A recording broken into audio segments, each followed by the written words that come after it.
And then, of course, we have the softening of the issue. This one, I'm sorry, this one really pissed me off. This pissed me off a lot. New York Post writes, NYPD orders all cops to report in uniform after ex-Hamas chief calls for global protests. And they're going to be mostly. Is that what they call it? He called now? for jihad, isn't that right? He said jihad. Yeah, jihad is there's a violent force involved in jihad. To be honest, I don't want to speak. It refers to struggle. Jihad means struggle.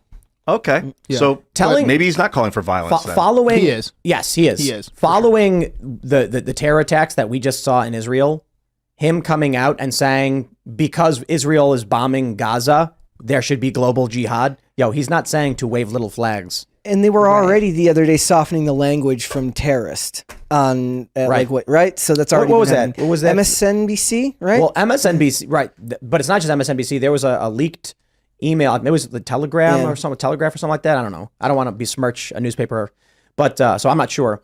But there were like leaked messages. Some newspaper was like, "Don't call them terrorists. Call them gunmen." Oh my God. I mean, that's the same here, right? It's like we've seen incidents of our quote unquote protests that are actually just domestic terrorism. And one of the ways they actually get it through is by softening that definition, and they stick to it. So it's terrifying, you know? Makes me think of when we had when Obama was in office, when there was military age men.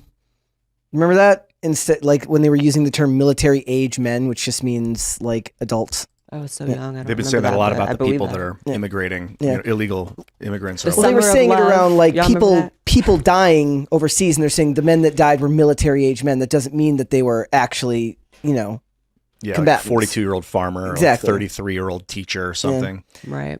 And we've had mostly peaceful protests now since 2020. So. Exactly. Did you see the protests in France? And we might even get to this. I don't know if you have the story queued up, but they were pro-Palestine, protests, riots. I don't know, it was protests. Then the government said, no, it's illegal. You can't do that. So now they're protesting that the government made the protests illegal, and then stuff's getting burned. You know, it's funny because this country used to be completely unified in their support for Israel, Democrats and Republicans, and now the Democrats are in a serious hard place because, yeah, the young progressive Democrats hate Israel and are pro-Palestine. Is the internet, the liberal economic order did not see the internet coming, or maybe they had an idea, but they did not. I don't think they understood the amount of understanding that would come from these clandestine things that they've been doing. Like the Balfour Declaration was not public knowledge till like 5 days ago. Now people know that the British set up 5 days ago. Like all of a sudden now people start. It's like trending on Twitter. I see people talking about Balfour Declaration. This is like the British and French setting up Israel, the colony.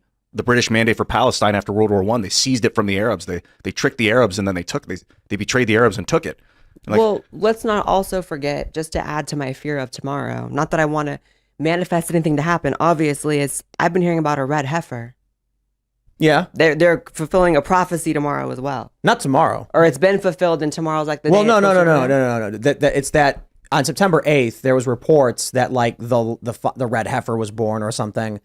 And so people are trying to bring about the Messianic era or whatever. But that's in line with, there's also been a conspiracy theory. I think Alex Jones has talked about this. I think this was Alex Jones. There are people who are trying to make prophecy happen, like revelation. So instead of looking at it like these things will happen, they're looking at it like we must make these things happen.